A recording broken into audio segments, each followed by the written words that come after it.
Welcome to Game.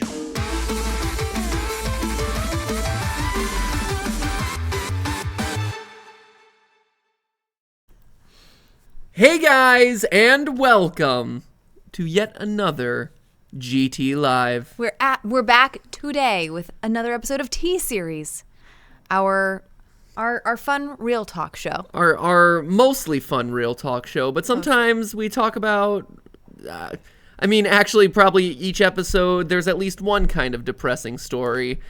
Today there's a lot of kind of depressing stories. Today's a bad day. It's a weird day for the internet today. I mean, it's a weird time for the internet today, but today is especially sad because for those of you who don't know, the YouTube community lost one of its creators today, or earlier this week, but kind of the news has hit today that we lost one of our own, YouTuber by the name of Etika, channel with about just under 900,000 subscribers.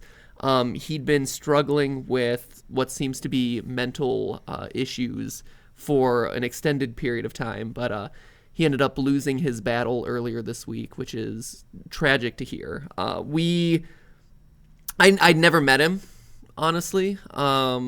We know a lot of people in the YouTube space. We meet a lot of different creators, and our paths had never really crossed. The closest that I had ever been, or that we had ever been to him or his content, was his crew, the Joy-Con Boys, had actually raided the chat in some of our streams in the past here on GTeaLive. We've seen plenty of the Joy-Con Boys over here on GTeaLive in our chat, and I imagine that even though we didn't know him, we probably ended up at similar Nintendo events with him at some point or another. We were invited to things like the launch of the Switch, and we were invited to, we're at the Nintendo E3 booth every year.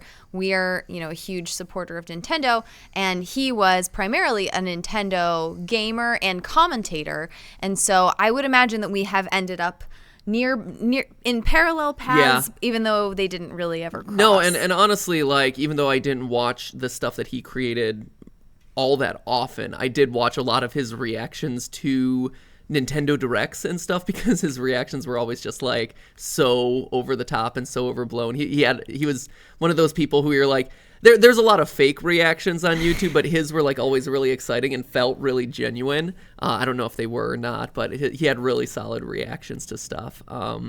So anyway, that's kind of the saddest of notes to kind of start today's live stream off with. Yeah. And as we come up almost to the year anniversary of us losing Ronnie as well, because that was in July, early July.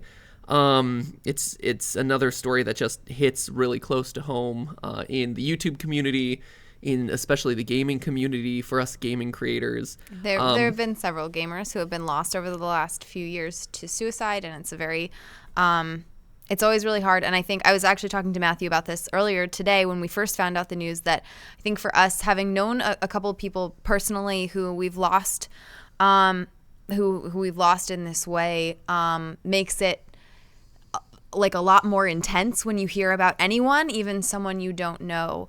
Well, it makes it more real, I think. It's one of those things, you see news stories, but you really understand how it impacts their friends, their family, even, their acquaintances in their life, people they worked with, stuff like that.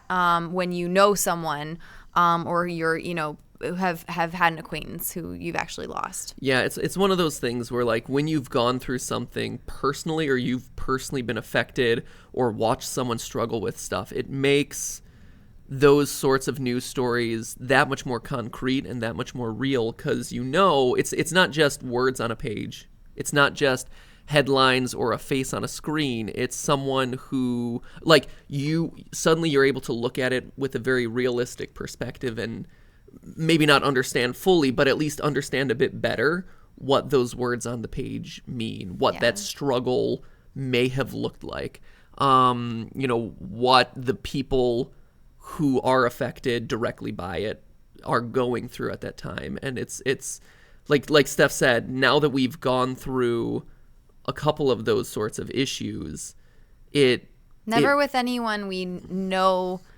I mean, like, never with like an immediate family member. We had worked with Ronnie for years and stuff, but never with like an immediate family member or something like that, which is a whole nother level of impact, I think. Yeah. But anyway, so that being said, just take a minute to remember Etika, to go watch a video or something in celebration of the joy that he brought into this space. I think, it's one of those things that obviously there were a lot of issues that he was going through, a lot of issues that kind of like happened around him as he was kind of struggling with a lot of this stuff.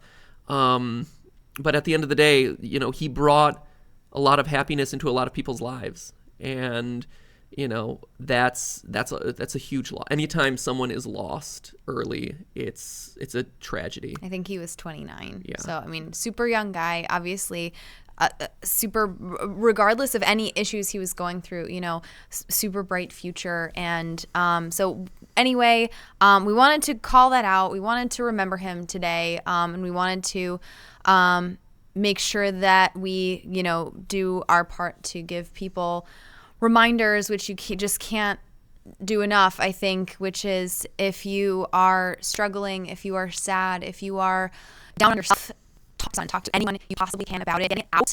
If you are in a place where you have an inkling of a notion to talk to someone because you're having a hard time, never ever hesitate. And just the act of talking changes things. And the other thing that I'll say before we kind of move on to the other stories of today, I mean, I don't really want to treat this as a story, but it is something that happened today and that we should, and I think it's important for us to address, is stay positive online. I think it's interesting. When we found out about this, we talked about a lot of different things, and I think there's something to be said for people who use YouTube, people who create on YouTube, people who use social media.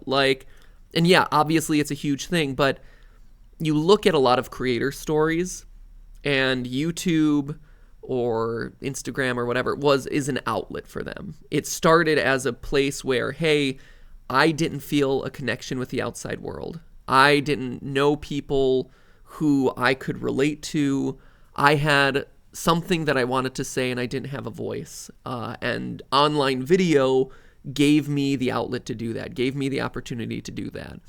And so in a lot of cases, you're dealing with people who don't have a lot of big support systems out in their everyday life, or maybe don't feel like they have friend networks or people in their immediate vicinity that they can lean on and rely on for emotional and physical support. And so I think that's why, in a lot of cases, it behooves us as members of this online community, not just game theorist community, not just YouTube community, but just being in this online environment, in this online ecosystem, to behave with respect, to behave with patience, and to behave with love. It's easy to put hate out in the world and criticize and critique because you have no connection with the person on the other side of that post or of that screen. But there is a person on the other side. There's a real person out there, and people are putting their heart and souls into these sorts of things. They are putting it out there because they have nowhere else to put that stuff. And so what you see as just a random comment or just like a troll, a troll or a lol or something like that, that hits. That sticks with you, and that has an impact. I mean, we experience it all the time. I have very thick skin, I think. I grew up doing theater, and in theater, you're getting notes all the time as far as like how your performance could be better, how you should be improving. I mean, even stuff that you can't change about yourself, like physically, vocally, that you're just limited by. And you have to take it and you have to just like use it as constructive and let it roll off your back. But I mean, even for us, we're hit a lot with a lot of like the negative comments or like, oh, you didn't do your research or whatever, when you know in your heart of hearts that you tried to, and it sticks with you and it hurts. And I think, for a lot of people out there, and I'm fortunate, we're fortunate that I have Stephanie, I have Chris and Jason and Amy and an amazing team and loving parents and stuff who I know that I can rely on for support, but a lot of people online don't have that. A lot of people online are looking to this online community for that support and for those friendships and for that love. And a lot of times if you're not feeling that, if you're not getting that back, like it's really hard. It's really hard. Yep. And so negativity, yes, it's productive in some ways, but I would just encourage you to try to skew more positive in your day-to-day interactions with people. And this community is already really positive. You guys, we have I'm an awesome preaching community. to the choir. I feel like we're preaching to the choir, but everyone can kind of spread that message, and we've all been tempted to get really angry online, like everyone does, right? But in general, just trying to be a force for positivity really does make a collective difference. It does. It makes all the difference in the world. So that would be the other thing that I would leave. We don't want to lose any more good with. ones. Yeah, we don't want to lose anyone. Right, really anyone. Yeah. But anyway, so that's the other thing I would say here is just go out into the world, spread love, pay it forward, spread positivity, because that's ultimately what's doesn't going cost to you pay. anything. Yeah, it doesn't cost a thumbs up, a like, a positive comment, just a brief note of love, a heart emoji, whatever. Like, it seems so simple. It seems, it seems simple, but it actually means a lot to the people who are receiving it. So anyway, that's our message for today. That Chris is going to take away the number for now, but just as a reminder, it's there. It's also in the description along with international numbers. They're there, just so you know that we're leaving them down there for the rest of the episode.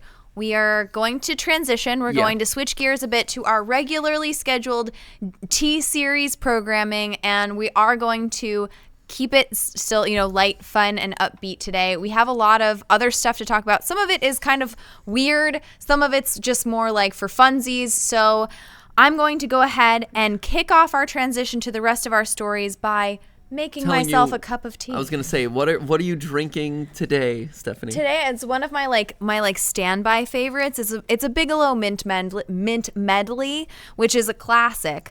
Personally, I prefer the Bigelow Constant Comment. That's actually my favorite one, which is sort of like a spiced tea. If you've never tried it, it's like in the grocery store everywhere. It's nothing special. They just sell it. It's super common. But I'm a big fan of the Bigelow tea brand. And today I'm having a nice mint. A nice mint tea, meanwhile. What are you having? Oh, you're having El Pollo Loco? I'm having El Pollo Loco horchata. Which is so good. Oh my gosh. It's actually kind of hit and miss. Some day it depends on the mix and where you are in the mix and how watery it is. It's mostly hit though. It's mostly hit though. So if you're not in California, once I run out of this, I'm switching over to unbranded diet soda X. Carbonated beverage. If you're not in like California, Texas, Arizona, New Mexico, or obviously actually Mexico, it's a lot of people don't know what horchata is. It's a milky rice beverage with cinnamon, which sounds terrible. And we didn't get into it until we were out in California for a couple of years. But once you're hooked, you're like so hooked. Horchata is so good. It's really good. Now they're making like horchata flavored ice cream and stuff. So I think that's like got a little bit more international reach, but they sell it everywhere here and it is so good. It's great. Even my parents, who oftentimes are very picky about food, I got them to try horchata, and first sip, they're like, that's unusual, and that's weird, because it is. It's a very unusual flavor, but once you go on for like the second sip, you're like, once you know what to expect, you're like, oh, that's great. Also, none of this is sponsored, by the way. This is just actually what we're drinking. So someone said, stop the sponsor. This is not sponsored. I wish. This is not sponsored. I would totally we just accept go to El Pollo Loco all the time. Jeez. Yeah, no sponsor. All right. Although if they wanted to, I would do it in a heartbeat, because chicken and horchata is great. Relzin says, my dad made it. I didn't like it. I don't know how homemade horchata would be. I think you got to go with the mass-produced kind. I don't know. Unless you have like a little Mexican grandmother who can make you some great horchata, you might want to try and just go buy some. Yeah, I can't. Milk from rice. It does not sound good is the thing. The fact that you can milk practically anything confuses me. The fact that they're like, oh, it's almond milk. And you're like, what? What's that mean? How are you getting milk out of almonds, cashews, rice? How is rice producing a milk here? Like little tiny teats that you're squeezing dry. I don't know. Are you talking about rice having breasts? No, I'm talking about rice having Matthew. teats, not breasts, gosh. Stephanie. Two very different. A cow doesn't have breasts, and you're able to milk it. Not everything that can be milked has breasts, Stephanie. Thanks, Meet the Parents. Let's start talking tea. Let's talk tea. All right, let's segue there's a couple more serious stories that we're talking about. Today's a weird day. There's a lot of variability in the stories that have come up in the last week that we want to cover. So let me talk about one that's a little bit less serious. Actually, two that are a little bit less serious. There's a fun little grouping with some of these, right? So first off, Scott Cawthon, our dear Scott. Lord and Savior Scott Cawthon, Scotty dear. Scotty C, mastermind behind the Five Nights at Freddy's franchise. He done got scooped again, you guys. Done having a little bit of an oopsie. Another oopsie here. So Scott apparently was supposed to, and I was following this pretty closely, right?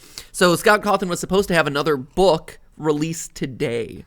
It was an updated version of the Freddy files, which, if you're not familiar, is basically like a novelized strategy guide to all the games. Behind the scenes kind of thing. To all the games in the series, right? So I've used it in the past for specifically the episode where I'm like, Ballora is probably William Afton's dead wife. Because it was weird that the book, the Freddy files, actually called out this like odd little detail about the Ballora animatronic, and that's what got me to think in that direction. So we've used it in the past. It came out, I forget, maybe a little over a year ago or something like that. But it's actually a very cool book. It's a very cool guide to the series. It tells you all about the different mechanics, about how, like, when Foxy runs, how much power percentage he's, like, diminishing every time he knocks on your door, all this stuff. So this book that was supposed to release today is the Freddy Files Updated, which was basically the same book with additional features, new images, things like that, and including the latest two games in the franchise, Pizzeria Simulator as well as Ultimate Custom Night. As you do. As you do, right? So it's a book. And so I was following They released an update of it. They were going to release an update of it today, and I was following it very closely because I'm like, oh, this might have new information or, a new angle for me to approach possible FNAF theories or like the overarching storyline of the thing. But a couple of copies of it got out early and were starting to circulate on Reddit. Not 100% sure how they got out. I wasn't quite able to track down where they got a hold of physical copies of the book, if they were just delivered early or things like that. But those early deliveries, the readers of them found out that some of the images used in the book, a lot of them specifically for like an Ultimate Custom Night map, were fan-made models of the animatronics. So, like we mentioned in an actual episode of Game Theory where Scott Cawthon, the team working with Scott Cawthon on FNAF VR, they released a teaser image that had fan models mixed into the imagery.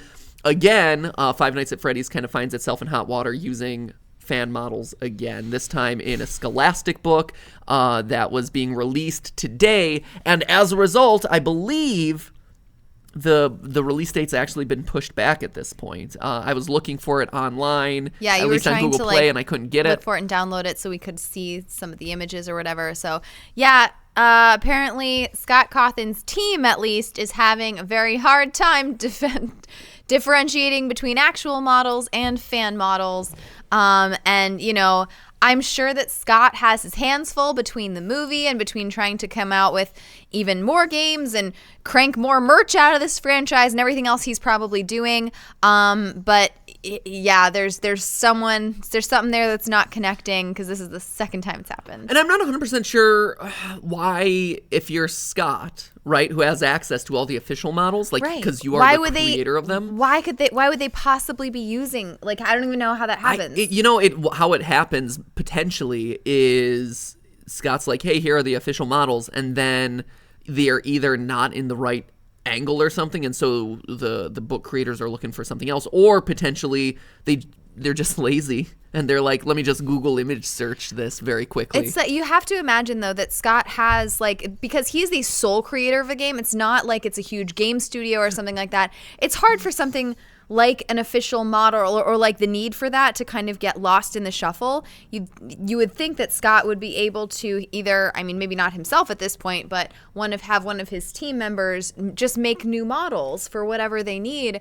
It doesn't seem, I'm a little bit confused about how that happens, unless it really is just someone on the team who's like, nah, I'm just gonna grab it from Google Images, which I mean, we can't do that, so I don't know how they are. Yeah, it's interesting. It's one of those things where you don't know how these things are happening behind the scenes, and if like I would assume it would filter back up to Scott, who then gets final ultimately, approval. I'm not trying to let him off the hook here either. Ultimately, you're responsible for what your team does and puts out, and so that has to go back up to him at some level. Right, but again, it does put into perspective, like, this is the creator of the game who's struggling with this, like, and we did that whole episode about on, like, how we hard struggle with that. It is really hard, and if the creator of the game's struggled with it twice now, like, you see how difficult it is for us. I will say again, and this is a good chance to reiterate kind of my recommendations in that episode, which is, hey, one, try to make sure that the models that you're doing are sufficiently differentiated from the original model. In this case, I think there was like one Freddy head that was used that looked pretty similar, but then there was like withered trash friends, the like little trash gang that doesn't exist. The trash gang exists, but the withered trash gang doesn't. Again, very fine nuance there, but it's one of those things that, like, if you know the game, you would know that those don't exist. So, like, those were sufficiently differentiated, but I would say, like, make sure that you're sufficiently differentiated, not just so that way the original creator isn't stealing their work back, but also it's one of those things that just, like, from a legality standpoint, it helps protect your fan art. And from an artistic perspective, you want your art to be your art, you don't want people to just be able to be like, well, you moved a couple of pixels on an official model and suddenly that's yours. Like, no. Yeah, really. and watermarking is the other thing. Like, and I know that some people don't like to watermark, but even a small watermark over a portion of it, so that if people were trying to use it, they would have to crop it in a weird way or something like that. Just, something to put on there. That really does help a lot. Yeah. That's so that, like, just those recommendations, but it is an interesting, and then, like, poor Scott having a bunch of headaches kind of dealing with some of these third party, like, and it's interesting, right? This kind of goes to what we've talked about on live streams in the past, which is it's a lot of times hard to find good people, or it's hard to find people who care as much as you do about the work that you're doing. Yeah. Right? And I think as we've seen Scott starting to kind of expand outward into working with Steel One Bar Game, working with this book coming to do Freddy. Plastic. Is it actually? Right. But so question: is there like a 3 strikes you're out kind of policy for Scott? Like, he should have really learned this lesson at this point. He's had to pull 2 major release assets at this point, and Scholastic, I'm sure, is not happy about having to reprint books because this book was already in print. Right. So I don't know, like, after this, because I could have seen, like, with the last one happening only a couple months ago, maybe this book was already in production, so it was kind of too late to gone back over everything. But if he does it again at this point, there's no way, like, you got to come down harder on him. Like, you mean the fan community? Yeah, the fan community, if you're making this mistake a third time, like, what do you think? God, I don't know. I mean, it's tough. It's tough because, again, like, as someone who has a team of people who are our editors come and go. We have some who've worked for us for a long time. We have some who are kind of like short term. And so you're constantly having to, like, re-educate people about your processes and make sure that they're adhering to, like, the proper standards and this and that. And so... Sure, but how hard is it to be like, this is a computer file. This file contains all of the models. Don't use something that's not in this folder. Like, that's it. Yeah, you would think that. And you would think that people should be good at their jobs. But a lot of times people take the easy way out or kind of, like, do the quick way out. And so... True. like, as I'm sure Scott is if there is a game developer who cares more about their like fan community and about the community that's built themselves up around these games, I can't think of one. Like, Scott cares so much about the FNAF community to a level that most other game creators either maybe they do, but they don't have that level of connection with them. Yeah, because like, as soon as these posts went up on Reddit, he was there responding, being like, okay, I'm so sorry this happened again. I'm pulling it. And, he's shown in the past that he's very willing to sacrifice sales or sacrifice whatever or like relationships with the brands or whatever to make sure that the fan community is fairly represented in these sorts of things. Yeah. So, like, on one hand, I get it. I get that, like, 3 strikes, you're out, kind of like, hey, bad on you. But at the same time, I also recognize he's one guy who is now in charge of a lot of different teams, who is, I think, the thing that you need to almost do is hire out like a brand manager at that point, who is trained up and just knows all things FNAF, knows all the models, knows all this stuff. Oh my gosh, are you gunning for a job right now? Is this your application? Look at fan models of FNAF characters all day. I mean, is it that different from what you do already? Touche. I've been trying to get Scott to hire me on for the movie forever. Like, I know I make jokes about it. I feel like you should have some sort of role, right? Like, come on, Scott, come on. I've been trying. Like, I did the phone guy voices in the early days of the Game Theory episodes, and I think I did a pretty good job of recreating the phone guy. I've done more research on this franchise than Scott himself. Who knows at this point, And so it's one of those things where it's like, hey, I'd love to consult about where you're taking the story. Whatever. I've tried. I'd love to have been involved in some capacity or whatever, but I don't know. Just here I am sitting on my couch drinking my horchata and unbranded Diet Soda X. It's funny though, because speaking of stealing things, the other related story to this is Fortnite is also stealing stuff. Whoa, from Fortnite. the fan community, or at least the ironic fan community in this case. So earlier this week, Fortnite released a new dance. Basically, a new dance move. It's kind of a dance move, I guess. Yeah, it's not a dance. A new move for Fortnite. Very exciting. I know all of us care a lot about that. A lot of us care about that. I hear crickets. But no, so Fortnite releases this new thing, and it looks oddly similar, right? It is a low, deep, slow dab all the way down to the ground. A dab that is very similar to someone that we've collaborated with in the past. Jax Films, who you may remember from, what was it, a Film Theory episode on the Emoji Movie. Yeah, exactly. He is the the founder and originator of his Deep Dab. Yep. Which does in fact go like all the way to the ground. if you actually put the videos side by side, which there are plenty on Twitter. If you look at Fortnite Deep Dab on Twitter, like everyone has like the side by side comparisons. They are identical. They are move for move, like second by second. They are identical. So Fortnite is now making money. So, we've covered again on Game Theory how Fortnite was stealing or kind of riffing on or basically recreating popular dance moves and selling them for profit in the game, and how from a copyright standpoint that is totally legal, although maybe not in the best taste. Well, now we have a independent creator who did this thing, Jax Films, very popular guy, who did his Deep Dab, and Fortnite just doing that too. And I think Jack has said, like, do we know what his response to Fortnite has been? Like, hey, thanks for making money off of my move?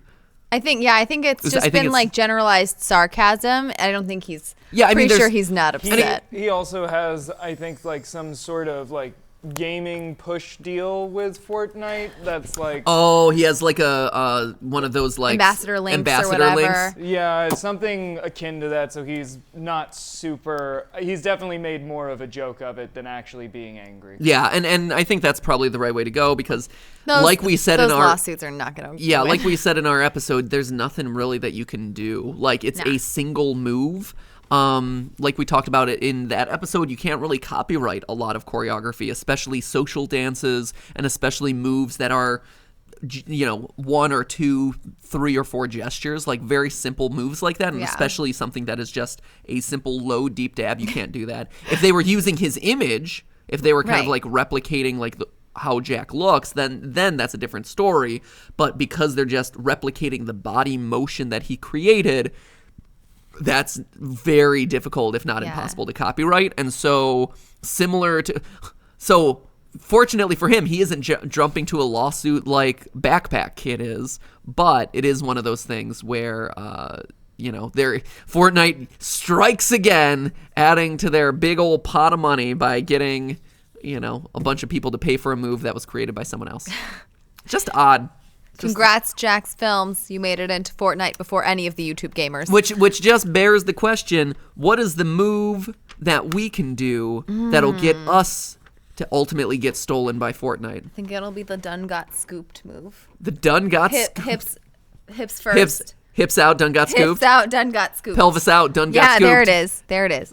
And then we're all just riffing on FNAF at that point. Yeah. Pelvis first, done got scooped. Man. It's so meta. So meta. The stealing fan art. We'll work on our dance move. We'll get back to you on it. Our next story. What is our next story? There's so many good ones. I know. There's a lot. I think we should probably get into the real tea at this point. It's been 36 minutes. This has all been real tea stuff. I know. I know that these are currently labeled. These are called the starter set. This is the starter tea. It's like appetizer tea. We're starting our steep. But the initial steeping of the tea. But this is all like legit. I got to ask this one though, because we knew most of these and we put most of these on here, but I am curious because I didn't have. Don't take credit away from Chris. He compiles a lot of it. Like, he does. I didn't know that JoJo Siwa has asbestos in her makeup products. That was all Chris. Guess what? Neither did any of the people who purchased it. Oh! Do a deep dab. It's not copyrighted. There you go. Matthew just did a deep dab for those who are listening in podcast format.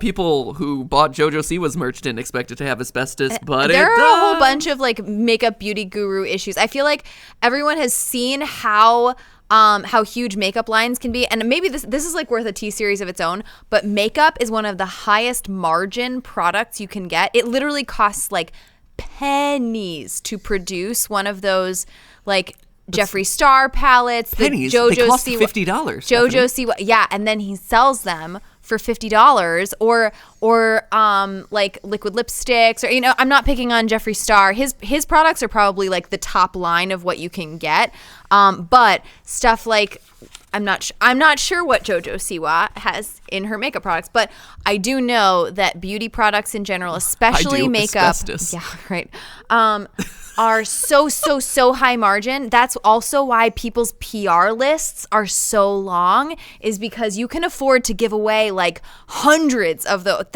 of those things and barely feel it because they cost almost nothing to make. And then when you sell them, they sell for like $40-50. It's kind of a racket. But anyway, long story short, you are spilling the tea about the beauty community. No, this is not on the beauty community. This is about makeup in general. Sure. This is every piece of makeup you buy. So, and some of them definitely have better quality products. They do their testing differently. They, don't test on animals and all that stuff. And I think all of that is great to support, and all of that is like, that's different. That goes into their production. I'm talking about the powder in the little tins is like 3 cents worth of powder is actually what you get. The question came up in the chat over here. Yes. About what is a PR list. A PR list is basically a list of people, be they celebrities, be they influencers, be they just people you deem important, or press outlets like that came from Thunder Ninja 1. Yeah, press outlets like a website or a reviewer that you send out free product to, so that way that person can choose to promote it, choose to review it or not, things like that. Basically, a PR list is a list that you send your stuff out to, so that way you get PR out of it, you get press out of it, so that way it's kind of like marketing, but free. So marketing, and this is funny because it kind of goes back to the game theory episode. We just did an episode on this. But marketing is when you pay for the promotion, right? I pay for the billboard. I made a commercial and I put it on TV. Someone paid to make that commercial. I pay for someone to do a video about my product, whatever, this is unbranded diet soda X because no one has paid me to talk about what their diet soda is. This is not paid marketing because we were not sponsored by Pollo Loco.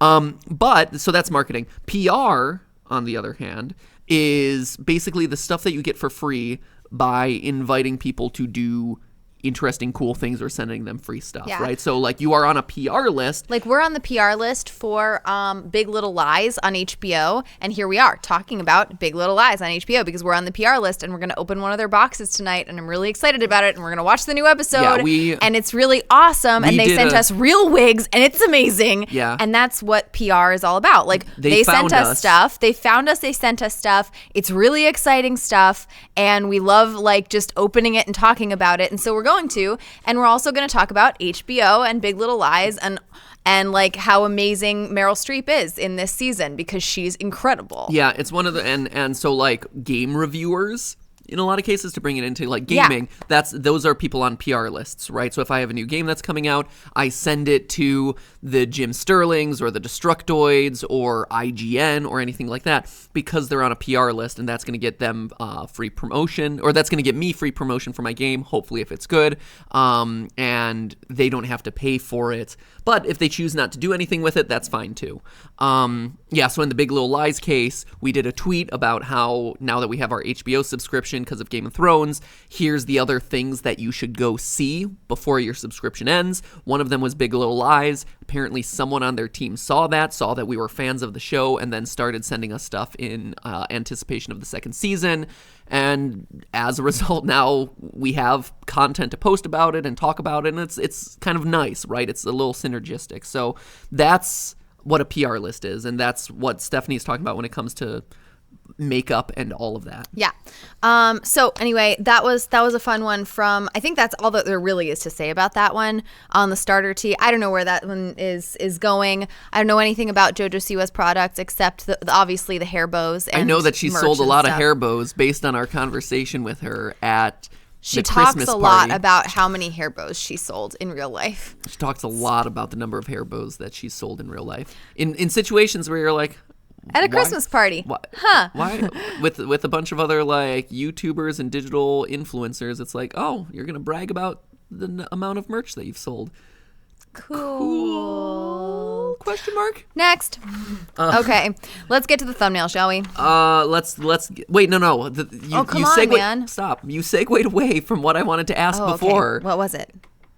Chris, what's up with Samuel L. Jackson's moving eye patch in the new Spider-Man posters? I'm confused. Yeah, what's going on? Like I said, I know what most, if not all of these stories are. This one, when you sent it to us, being like, this is the tea for the day, what is that referencing? I have no idea what the story is. So there have been billboards and posters noticed around towns where they are putting them up for the new Spider-Man movie, Far From Home, and people have noticed that in side-by-side billboards or posters, Samuel L. Jackson has his eye patch on different eyes. Samuel L. Jackson himself tweeted about it and was like, what the F is going on here? Oh, that's funny. And people are speculating if it was either a huge mistake or maybe if it's some sort of ruse involving the like multiple timelines and multiverse. No. Oh, that's funny. I think it's a mirror flip issue. As someone who has done this more than enough times in videos, our art style when it comes to game theory and film theory episodes. They're all animated cutouts of popular characters, and so we're constantly having to mirror flip them in order, like, oh, they're coming in from the left side of the screen, make them come in this way. Oh, they're coming in from the other side of the screen, mirror flip them so they're coming in this way. That can sometimes do strange things to earrings and eye patches. Yeah, if you are Link, who is canonically left-handed. I think so. Yeah, because he's awesome, and all of the left-handed people are great. But if all of a sudden you mirror flip him, now suddenly he looks like he's holding his sword in his right hand, stuff like that. And so some brands really care about this. Actually, when we were potentially doing a partnership with Nintendo at one point, we submitted them a draft of the video that we were going to do, and they came back with literally hundreds of notes being like, and in this moment, this character has been flipped. And in this moment, this character asset has been flipped. And it's like, yes, that is what we do to make the video look good and make sense. But they were very particular about, like, you can't do that because suddenly someone's holding a sword in the wrong hand or their hair is parting on the other side. Whereas Sonic the Hedgehog, they're like, oh, whatever, anything goes, it's Sonic the Hedgehog. Make him look like a guy in furry pajamas, it doesn't matter. It's Sonic, no one cares. But no, Nintendo is very particular about their like brand and how they look and how all these characters behave and all that stuff. And so they're very particular. So what I'm imagining here is it's similar to the Scott Cawthon story, right? It's like someone in the massive marketing team that touches these movies and touches Marvel properties. It's probably like, you know what? We got to make a bunch of posters for this new movie. Just flip it. We only got so many shots of Samuel L. Jackson. Just flip it. And then it's like, oh yeah, but I guess that does change what eye he's missing. That's weird. Anyway. So it's a funny little way that they're trying to backpedal into it, saying like, oh, it might be the multiverse. That's funny. I think that's clever. And they're lucky that in their teaser trailers, they're like, there's a multiverse. Because now all of a sudden it gives them an excuse. It gives them a way to back out. But really what this boils down to is sloppy marketing teams. Ayo. That's my take on Samuel L. Jackson's moving eye patch in the new Spider-Man posters. Absolutely. Although if he does have a different eye, watch me be wrong next week. Watch next week roll around. It's a deep lore bit. No, Spider-Man. I bet like just like all my prediction theories, Spider-Man Far From Home comes out next week. A second Samuel L. Jackson walks through like a portal, and suddenly there's a whole scene about like, wait, you're missing the other eye. What is this? The cat scratched your eye over there now? What's going on? Okay, well, you can make that our €5 bet. Yeah, are we betting on whether or not there's a secondary Samuel L. Jackson in a parallel universe who has the different eye scratched out? Absolutely. I'm betting against it, though. I'm also betting against it, so I guess we're both on the same page here. You didn't fall for it, Chris. I know. I didn't think so. Okay. Hey, let's talk about the thumbnail. Let's talk about the thumbnail, which really, we made this one the thumbnail, guys. There are faces involved here. Yeah. What were we going to do? Put Jack's Films doing a deep dab on the thumbnail? Yes! We only talked about that for like 5 minutes. It was a great 5 minutes. Scott, why would you not put Scott 5 minutes? No one knows what Scott Cawthon's face looks like. You would have complained. He's got his little like avatar. Stop wasting time. Freddie. So it's about Jake Paul. Jake Paul and Tana. Look, you don't even know her. It's Tana Mongeau. I know it's Mojo, but I was gonna try and say her actual last name, which is Mongeau. I think, but Tana Mongeau is the safe way of saying it because I don't know if Mongeau is actually the way she pronounces it. So they're apparently engaged. In case you're not familiar with either of these schmoes, we've talked about Jake Paul. Tell me how you really feel here, Steph. We've talked about Jake Paul many times Fair and on the live unbiased stream. News coverage here, ladies and gentlemen. I actually don't doubt that he's a pretty savvy business fellow. Just, personally, I think he's made some questionable choices that we've talked about before. Now, I was actually less familiar with Tana's history, except with everything except TanaCon, which we weren't even doing T-Series back last year when TanaCon was almost a thing. Who am I kidding? It was never a thing. But they forced it to become a thing. And then Shane Dawson cemented it. Anyway, so Tana Mongeau is a YouTube vlogger who's actually like started out getting famous because she dated a very popular actress, Bella Thorne. Isn't it Bella Thorne? It is Bella Thorne. Okay. Who we covered a lot last week. Who we actually talked about last week. Everything's coming full. I there's know. like there's like a lore that's building here. It just comes around with T-Series. So they were dating and they broke up amicably. And then Tana went on to sort of have her own career. She's known for being like, she's one of those like hyper real YouTubers. She swears a lot. She's got like semi-nudity in most of her videos. What she does. Wow. She does. A lot of her videos take place in the bathroom or the shower. I'm just saying. All right. Hyper real. hyper real, like, is the kind of thing where they're, people who don't try to sugarcoat what they really look like, what they really think, what they really act like. She makes no bones about the fact that she is like sort of a mess in her personal life. She doesn't know what she's doing with her life. She talks about the fact that her manager yells at her for cursing in all her videos. In her last video, or one of her recent videos, she talked about the fact that she was like, yeah, my management team came to me and told me that I had lost 6 figures to copyright claims because she plays music in the background of all her videos. But her attitude is sort of like I don't care. She started like sort of hanging out with Jake Paul, I don't know, a few months ago. I wasn't really keeping track. Apparently it was a few months ago, because this was like apparently they had been dating for 2 months or something before this engagement happened. Love blooms eternal. So quickly. So beautiful. Quickly. I've watched one of their videos together. I have done my research. I've watched one of their videos together, which is one where they got tattoos together.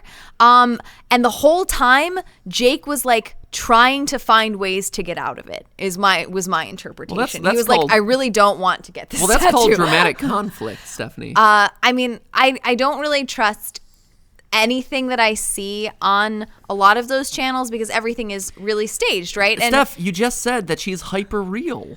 So are you saying that a hyper real YouTuber is lying to create drama in her own life in order to make herself more popular and thereby get more internet dollars? I think a lot of the things she says are very relatable, but do I think that she is acting to some degree? Yeah, of course. Wow. But so anyway, long story short, they dated for 2 months, and now on Tana's 21st birthday party night, I guess, Jake Paul gave her a $200,000 Mercedes and then proposed to her.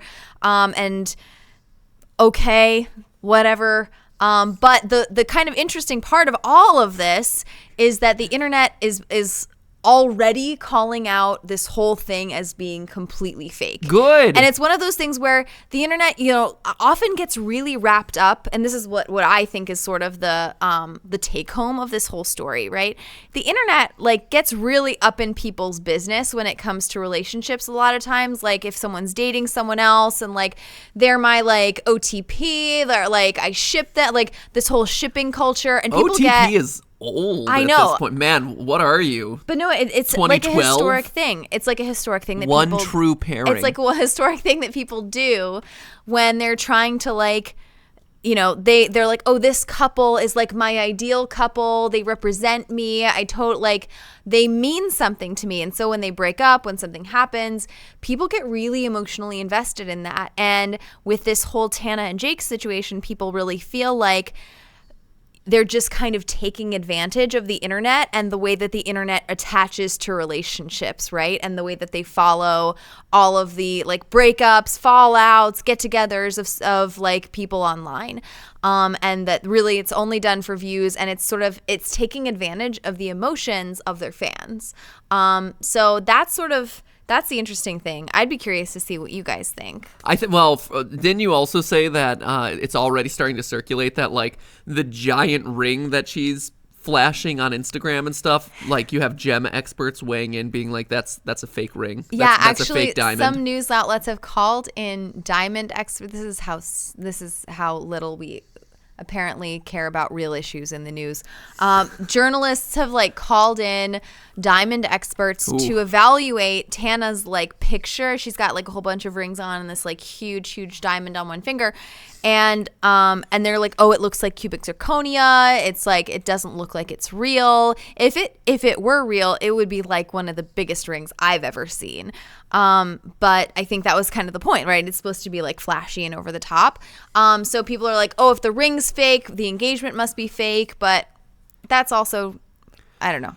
I'm glad to hear you say, like, I'm glad to hear your interpretation and that the internet is calling foul on this one, just because I don't know, I think if you rewound back to like the first time Jake Paul supposedly got married on his channel, it has 35 million views, I think. What, the first time that he got the first time he got married? Yeah, when he quote unquote married Etika Joy, which was his last girlfriend. When the views start dropping, you start getting married? When Yeah, the views start basically. dropping, you start dropping on your knee and handing out rings. I'm trying to think of what a good catchphrase here. This is my pro tip for the internet. When the views go down, You get down on one knee. you get down. Yeah, when the views go down, get down on one knee. To propose to s- someone. to Doesn't really propose. matter who. And then suddenly you're back in the limelight for another couple months until you come up with some other new idea. Sorry you can't use that idea. Maybe I could. Maybe you and I could stage a fight. Scandalous. We could get into it right here on T-Series. And then have a whole arc about our failing relationship. What happens to Oliver? Oh, that would be so. Our divorce, don't our even get, our talk about tragic, that. That's so sad. tragic divorce, That's us getting so back together. sad. You're right, but it would get the views. Oh my gosh, that would be horrible. No, of course it is. That would be and, well, horrible. and I think that's the thing here, I can't right? even Is- think about that. Yeah, well, but I was guess what? also There's a lot of thinking- people who do, and that goes to the point of this whole story, right? Which is, and I'm glad that people are calling foul on this, because people, I think, initially thought that a lot of this stuff was true, and a lot of, especially the younger viewers of his channel and of their content, think that it's real, and without realizing that a lot of this stuff is just manufactured for storylines. When the views start dropping, you start popping the question. Oh, that's a good there one. it is. There it is. That's a good one. That deserves a really solid handshake right there. When the views start dropping, you start popping the question. That's a good Okay. one. There you go. Learn from that one, internet. Yeah, but I that's always kind of my frustration with a lot of the vlogger set who is doing this, like, follow my life around, because there's this image of, this is actually my life. This is actually stuff that's happening in my day-to-day existence. These are real relationships and real emotions that I have. When in actuality, it's all faked.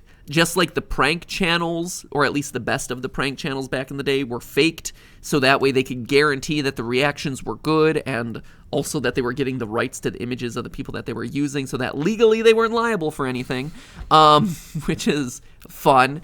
But one of my big concerns throughout this whole thing, and throughout kind of this trend, has been this idea of, like, the audience is being misled. The audience is being taken advantage of because they don't realize that this is a show that they're watching and not real life. It goes to a lot of the stuff that we've seen from other vloggers, like Gabby Hanna or Gabby and Nikki, who have been doing exposés on, like, I faked my Coachella pictures. Here, I was standing in front of a green screen the whole time.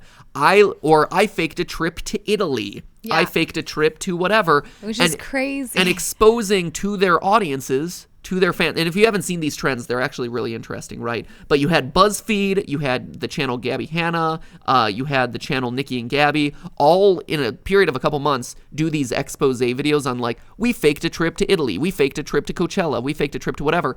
And showing their audiences, like, hey, we posted this online. You thought I was at Coachella, but here we are a week or 2 weeks later, whatever. It was all manufactured. And in this day and age in which content can so easily be faked, and where, I don't know if you guys have seen this stuff, but, you know, there are whole programs where facial recognition is so strong, and, like, images from all the video that exists out there, like, they're able to recreate, like, Barack Obama's face saying Anything. basically Yeah, they can manipulate people's images and their voice recognition to say and do anything. It's crazy. Yeah, and so the fact that You can fake anything. you can fake anything, I think now more than ever, a skepticism and an awareness of the type of media that you're watching, who's producing it, and what their intentions are is more important now than ever. And so if, like, that first time when Jake Paul got married, people were like, this is so beautiful. Oh, I'm so happy for him. They thought it was real.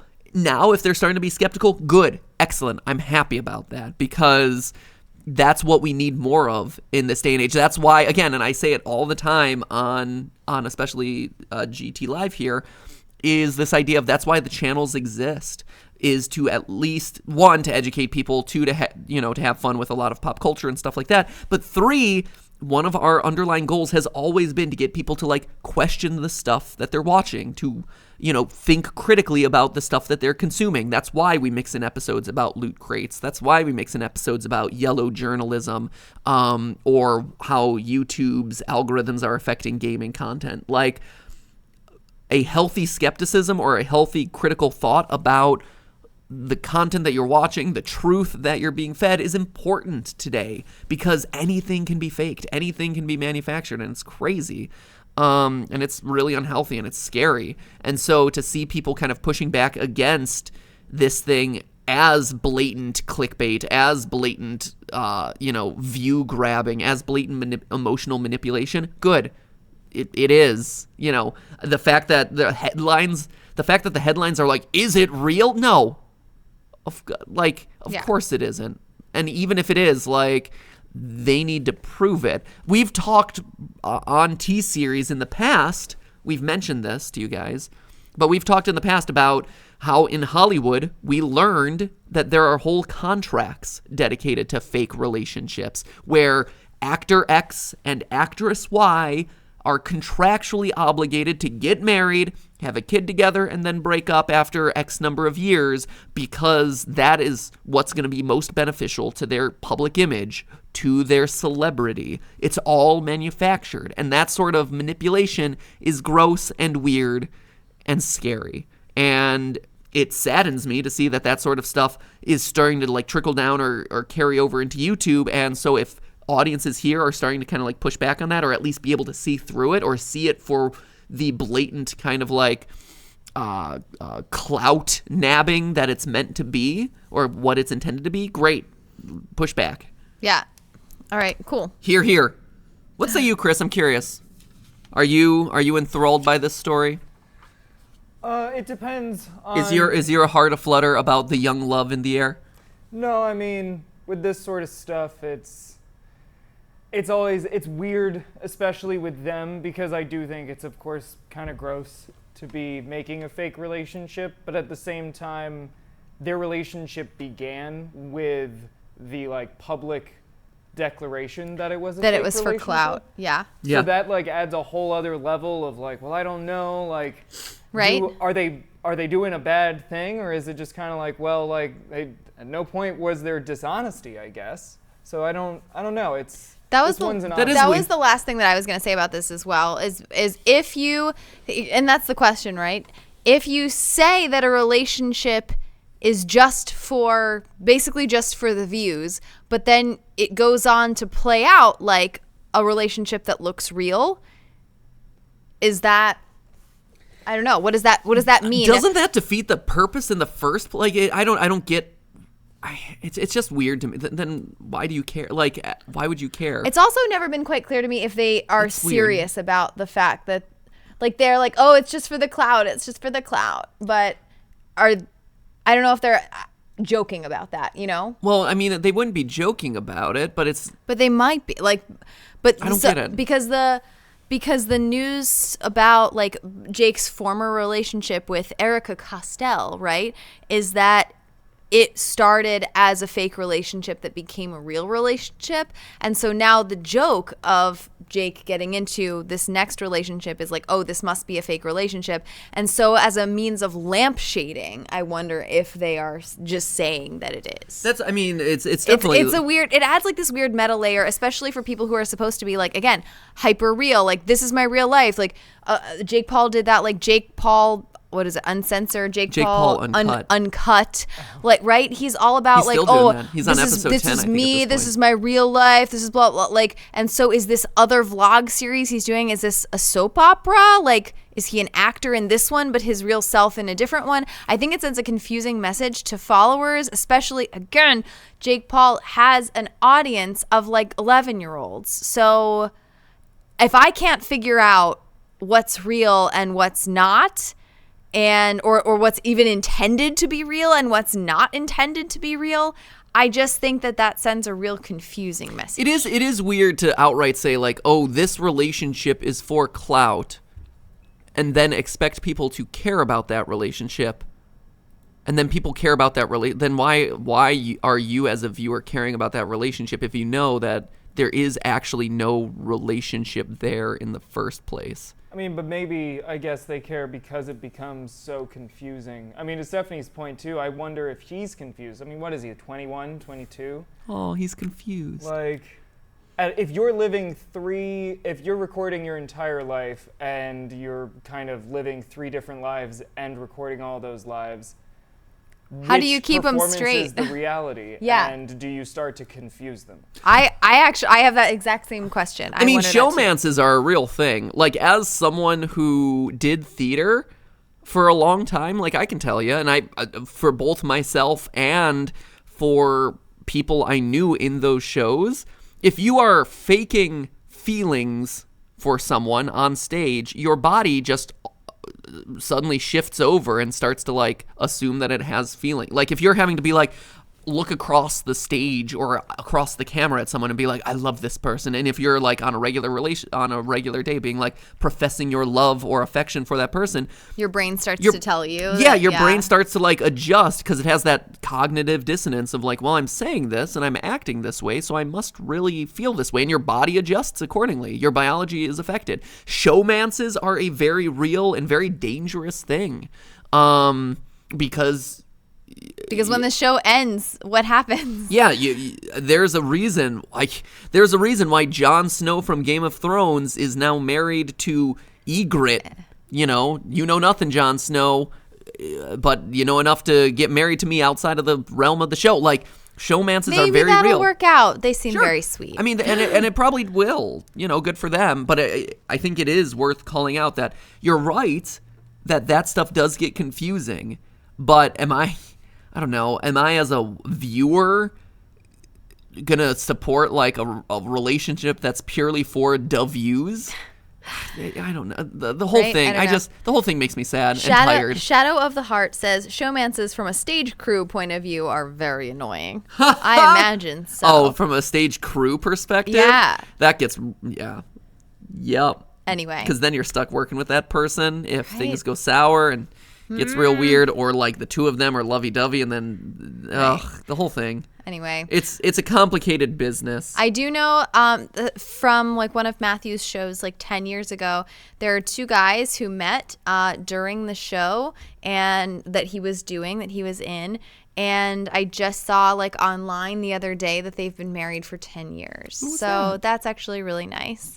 2 of the guys from like way back in your days in New Hampshire.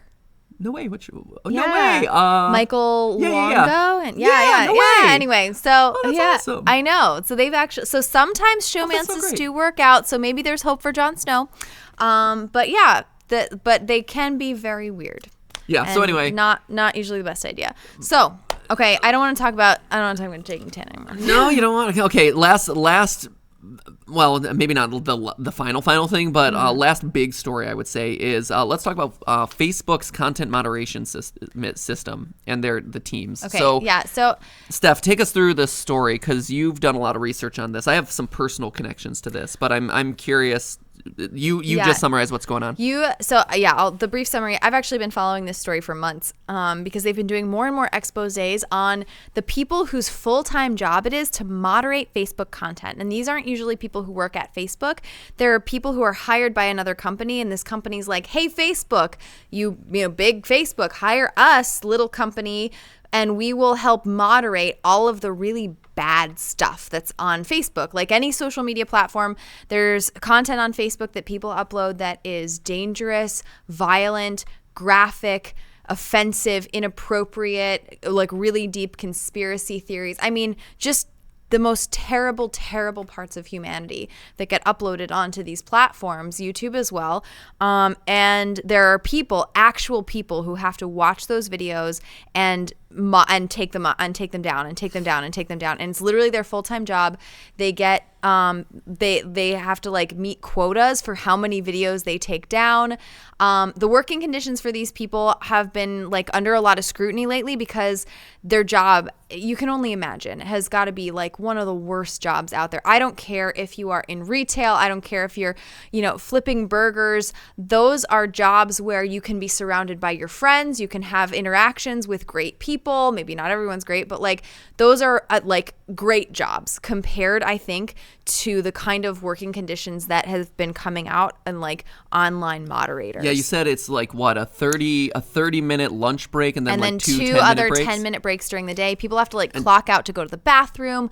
Their conditions are terrible. They like are rated by like how many posts they take down per hour or per minute. And again, like in between those breaks, you're literally watching the worst possible videos that you can imagine. The article that Chris just flashed up, I would really advise people to take the warning at the top of that article really seriously. I had to stop reading that article or skip to sections where they weren't talking about what people actually have to moderate. It's horrible. It's horrible. And it's interesting because just be really careful if you actually start reading about this issue. All the major news stories aren't going to go into it in detail, but some of the in-depth articles on Verge, Vice? Chris? Verge really get into detail about what these people have to go through, and you can, and it makes total sense that they come out of it with psychological issues, depression, PTSD. I mean, it's really bad. Yeah, on a small scale, and again, just to kind of like give this a little bit of personal touch, and this is one of the reasons we wanted to talk about this is, like, there's plenty of jobs out there with limited breaks that are really grueling and thankless, but the issue... Anonymous Fox says, worse than writing theories. It's a funny joke. I like, haha, but actually it's horrible. But yeah, there's plenty of jobs that are really awful, but what makes this so different, or what makes this really to a whole nother level, is the idea that they are consuming literally the worst possible stuff that you can imagine. Like, actual murder, actual like deaths, terrorism, animal abuse. I mean, like the worst stuff that you can imagine being put up in video form. Like these people are watching it round the clock all day and then being measured by how many of these videos that they've actually watched, right? And so you can imagine that does some weird stuff to your psychology. The reason I bring this up in a personal note is like when I was at Defy, right, I was their director of digital strategy, so I was kind of like supervising mostly the YouTube content creation side of things, working with kind of the Smosh channel and the Omni channel and the Screen Junkies channel and a bunch of other properties that they had just on like their content programming and this and that. But one of the teams that I wasn't necessarily overseeing, but I would like interact with on a regular basis was their clip licensing side, right? So there's a lot of channels out there like Fail Army, and Defy had a channel like this too, where they would go out and search for like funny fail videos or awesome win videos, that the viral clips, right? Things that they thought would have the potential of going viral or that were in the process of going viral. They reach out to those clip owners and say, hey, we'll pay you $500, $100, $1,000, whatever, depending on how good the clip was, to license your video or to basically buy it. Basically buy it and then maintain the rights of that video, right? So, hey, you as... like for us, we are doing content regularly on YouTube. You know, we're earning money regularly on YouTube by the show that we do. But a lot of people who just post like a one-off viral cute video of their cat, they don't know what to do with it. They don't know how to start a YouTube ad account. They don't have a YouTube AdSense account. So anyway, I think the long and short is that you can buy up these clips, or companies buy up these clips, but in order to figure out what clips to buy, you have to watch a lot of clips. Right, and a lot of clips that go viral are, were like crazy car crash videos, or, person gets hit in the face with a shovel, like... fails, pranks, car crashes, things like that. Like some people might find them funny, but a lot of people wouldn't. And so these people, this team that had to work on this stuff, I think there were 3 of them who around the clock were watching videos and looking at some stuff that was really disturbing. Like they called me over one time to show me a car crash video, and it was just like this was like mild by the rates that they would watch things, and like I was so scared. I'm like, did someone die in that? And they're like, no. but like the stuff that the levels of violence and like extreme content that they were being exposed to round the clock every day. Like to them it was funny, but to me it was like the most shocking thing, and it was weird how they got desensitized. Yeah, how desensitized they were to the stuff that they were consuming and the stuff that they were watching, and I mean, they were regularly seeing people die, and it was just like, to them, these like horrific car accidents and stuff were funny or interesting or awesome, and to me, it was like the craziest, like most like disturbing thing, one of the most disturbing things I'd ever seen, and you know, by the nature of their job where they were watching this around the clock, they were so desensitized to this stuff, like the way they were viewing was so different. And one of the things that raises a great point, actually, that comes out of the Facebook moderating stuff is that there have been some people who have been like, I have been exposed to like all of these weird conspiracy theories about like everything around us, and I'm like, and not like conspiracy theories about Mario, like conspiracy theories about like someone is coming to kill me, that kind of stuff.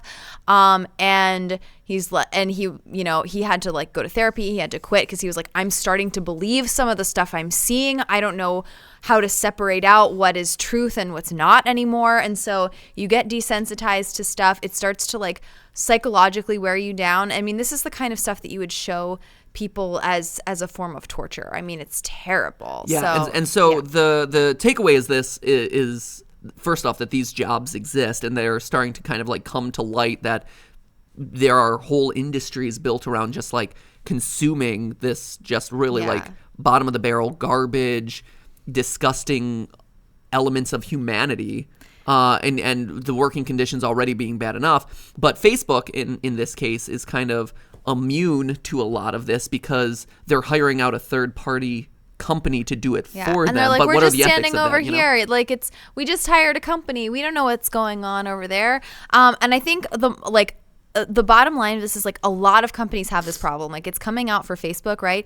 And we know that like YouTube has a lot of AI to censor out a lot of this stuff so that people don't have to watch it. But there's still a lot of stuff that doesn't get censored or that doesn't get taken care of by AI. We know some people like on the content ratings team at YouTube and some of the like higher ups at YouTube, if there's a question about something, oftentimes they have to review it. Like they have to personally watch it. And like they've just told us, like, I have seen some of the worst stuff on the internet. Like all of these platforms have these problems. And so I don't know what the solution is other than like to make artificial intelligence really smart and able to just take on more and more of that so people don't actually have to look at it.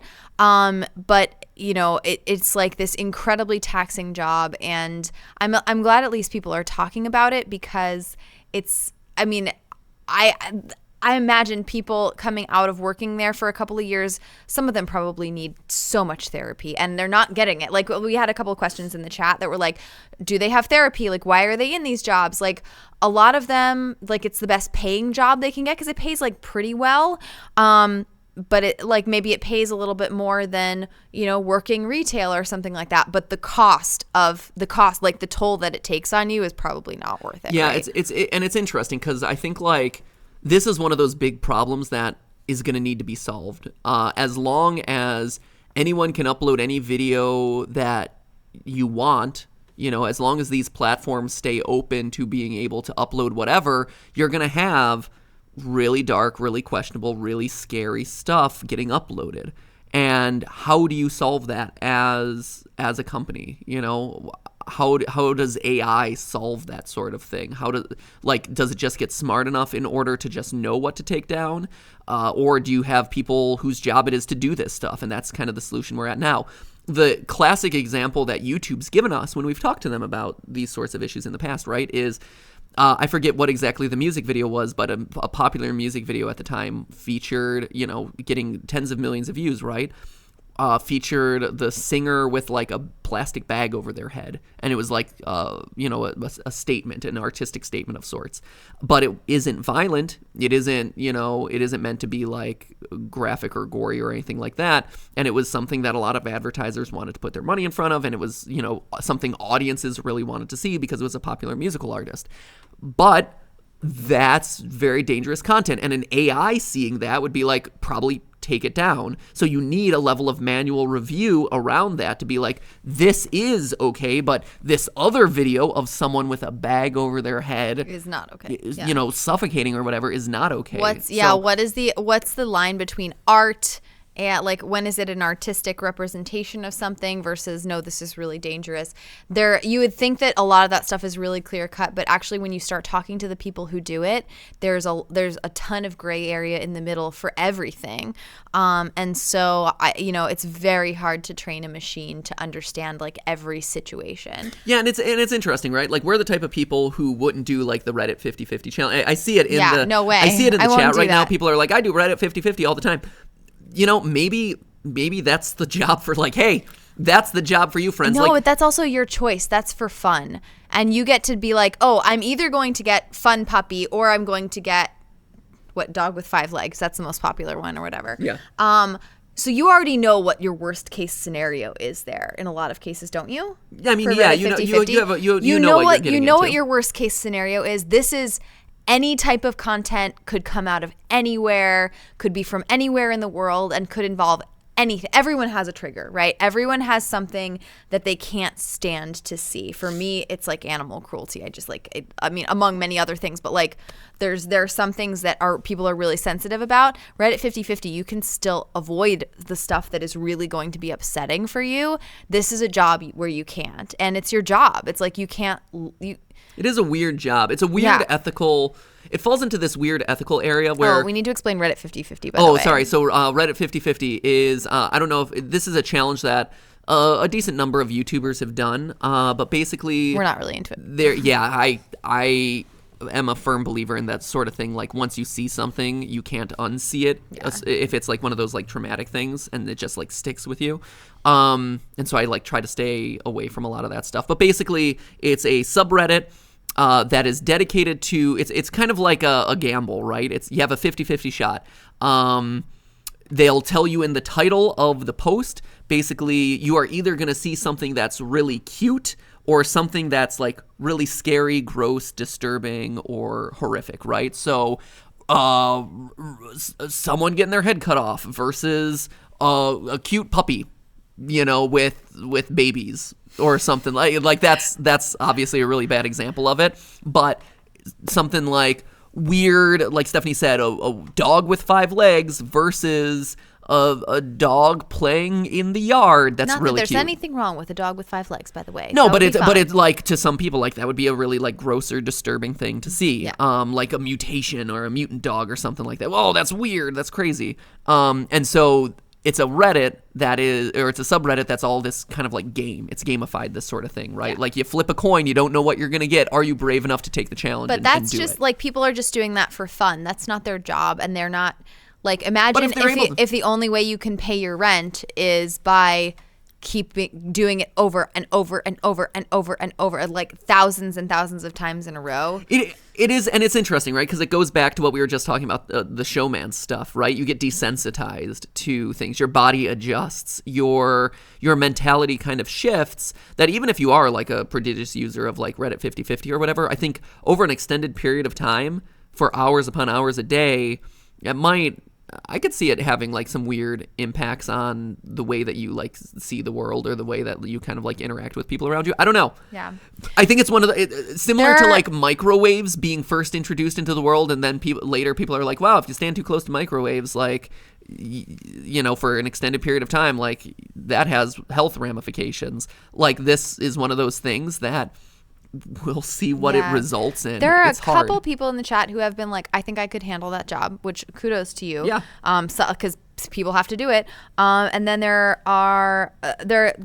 Dino Dive who says Thomas Sanders recently uploaded a video where he talks about the disturbing content and the effect mentally. I highly recommend watching it. He handles the subject really well. So if you're interested in this topic, I haven't seen this video, but I like Thomas Sanders, so like maybe check that one out. Yeah. So it's an intro. It's the reason we bring it up, right? Is it's one of those stories that's starting to break out when it comes to, you know, like just here's a weird, interesting thing that's happening that we should probably be paying attention to when it comes to where we are in the digital video space, Facebook, YouTube, stuff like that. And it's one that I think the conversation starting around, but we'll see kind of where it goes from here. It's just a very interesting bit of tea to talk about. And again, like, if you're the type of person who can do Reddit 50/50 and doesn't care about this sort of, like, maybe this is the sort of job for you. Maybe this is, like, Facebook moderation needs you. So enlist, sign up today. Should we do our last drop of tea? So anyway, that's, speaking of moderating viral videos. Look, that's a actually decent segue here. Oh, we're going to cover the last one? Yeah, All the right. last little drop of sweet tea here. Firefighters used YouTube to rescue a bunch of ducklings. Yeah. Okay. So we know that we've been talking about some heavy stuff. We talked about Etika at the beginning of this stream. So I know a lot of people in the chat have been spamming it this entire time. But if you want to go back and see our discussion of that, just go back to the beginning. We talked about it up there. We talked about heavy Facebook stuff. But we do want to end on a light, fun note. Chris, do we have this to actually play, or should we just send people to it? We should send people to it. Okay. Filter has a great article about it. Yeah. So just check out the story of the firefighters who were trying to get a bunch of baby ducklings, 8 baby ducklings, out of a storm drain, and they couldn't get the ducklings to like come toward them so that they could pull them out, and so they were just kind of stuck in there. So they pulled up a YouTube video of like a mother duck calling baby ducks. And played it to the baby ducks who were like stuck in the storm drain, and out they come. They just waddle right out, and they're like, mah, mah, and then they like put them all in a little box and bring them up, and then Mama Duck kind of walks away with them, and it's the best. Yeah, so in a day where we've talked about a lot of sad stuff when it comes to online content, a lot of disturbing stuff, people having to watch a lot of like the just lowest of low, grossest of stuff that you can possibly put in video form online. This is just a really nice story of a nice video that'll make you feel warm and fuzzy because it's about baby ducklings being saved by the power of YouTube and brave firefighters. Baby ducks are so cute. Baby ducks are the best. If only they stayed ducklings forever. If you could engineer an animal that stayed a duckling forever, that would be the best pet. Because ducks, once they grow up, they're still cool, but they're not a little bit like stinky and mean. Yeah, they're kind of stinky. They're kind of mean. They're not as cute, definitely, because they're not as fluffy. If you could engineer something to stay like a duckling forever, or like a little chick, and then hospitals could be filled with babies and chicks. Best pets ever. All right. That would be so cute, baby. Like just a bunch of like hospital nurseries filled with little baby chicks, and all the babies would be like, the chicks would be like, cheep, cheep, cheep, cheep, cheep. Adorable. All right. So go ahead and envision your favorite baby pet and give the baby ducklings a little watch, and we will be back on Thursday. We'll be back on Thursday for a live stream doing some regular gaming related content. So hopefully you'll be here to join us 4:00 p.m. Pacific time. And yeah, that's about it for today. Thank you guys so much for watching. Again, spread love, spread positivity, spread some good vibes today, because it is a sad day in YouTube. So just the world has a lot of negativity in it that could use a little bit more positive feelings. So go out there and be supportive of each other. And with that, remember, that's just the tea. This is the last drop of that tea. Chink.